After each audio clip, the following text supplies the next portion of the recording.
সবার হাতে একই পোস্টার, একই লেখা। পতাকা ছাড়া কিভাবে এই পুরো প্ল্যানিংটা হচ্ছে তা কিন্তু বাংলার মানুষ বুঝতে পারছে, কেউ মূর্খ নয়। পুলিশ মন্ত্রী ধর্নায় বসে আছে, আর সিইসি একটি সাংবিধানিক পোস্ট, তাকে এসে Z+ সিকিউরিটি থাকা সত্ত্বেও আজকে মানুষজন তার উপর প্রায় কাছাকাছি চলে আসছে।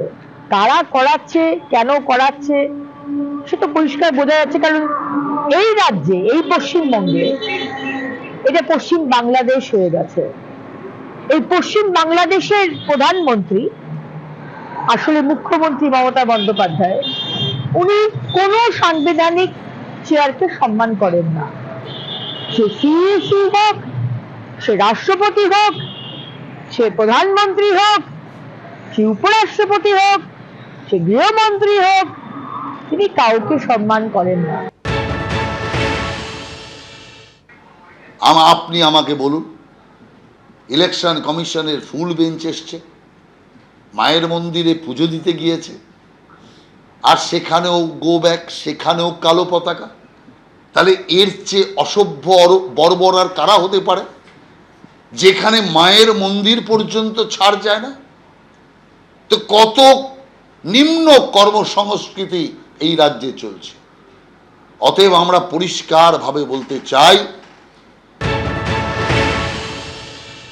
ज्ञानेश कुमार से बात करके ये लगा कि बंगाल में आने के बाद कल के एयरपोर्ट में हमारे वाम पक्ष की तरफ से नौजवान महिलाएं जिस तरह से प्रदर्शन किए, हमने यहाँ जो बात किया तो उनका ज्ञान चक्षु उन्मिलित होगा। हम ये मानते हैं कि वो आर्टिफिशियल इंटेलिजेंस से काम नहीं करेंगे, ऐप्स के द्वारा काम नहीं करेंगे, वो अपना बुद्धि लगाएंगे, अपना ज्ञान लगाएंगे और संविधान में और कानून में जो बात कहा गया है उसका पालन करेंगे। क्या बोलेंगे आप? वेस्ट बंगाल के सभी भाई बहनों को मेरा नमस्कार। काली माँ सबइन को भालो रखे। जय भारत, जय हिंद। सर क्या बताएंगे?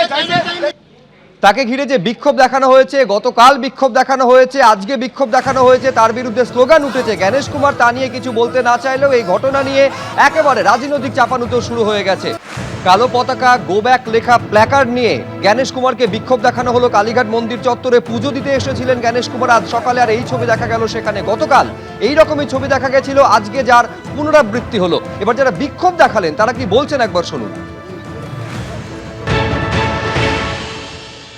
মায়ের ডকুমেন্ট 2002 সালে থাকতেও আমাদের নাম বাদ দিয়েছে। কি কারণে? বাবা মায়ের নাম তো আছে। আমাদের ভোটের নামটা কাটবে কেন? 56 বছর ভোট দিয়ে আসছি, ভোটটা কাটবে কেন? আমাদের নামটা বিচারে যাবে কেন? ওটা যাচ্ছে আমাদের।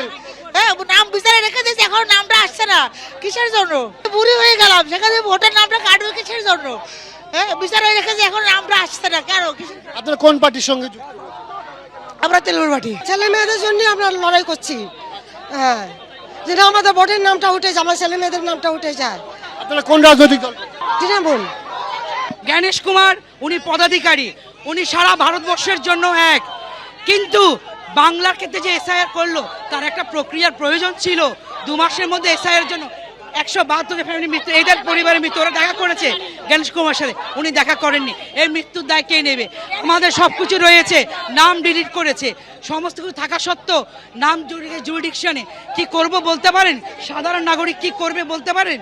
একাধিকবার ভোট দিয়েছেন, কিন্তু তা সত্ত্বেও কারোর নাম বিবেচনাধীনের তালিকায় রয়েছে, আবার কারো নাম একেবারে বাদ পড়েছে। আর এই নিয়েই আজকে ক্ষোভে ফেটে পড়লেন এই ভোটাররা, যারা নিজেদেরকে তৃণমূল কংগ্রেসের কর্মী সমর্থক বলেও অনেকে দাবি করেছেন। জ্ঞানেশ কুমার আজ সকালে যখন তিনি তার টিম নিয়ে পৌঁছন কালীঘাট মন্দিরে মায়ের কাছে পুজো দিতে, বেরিয়ে তিনি জানালেন মা কালীর কাছে সকলেরই ভালো কামনা করেছেন। এবিপি আনন্দ, এগিয়ে থাকে, এগিয়ে রাখে।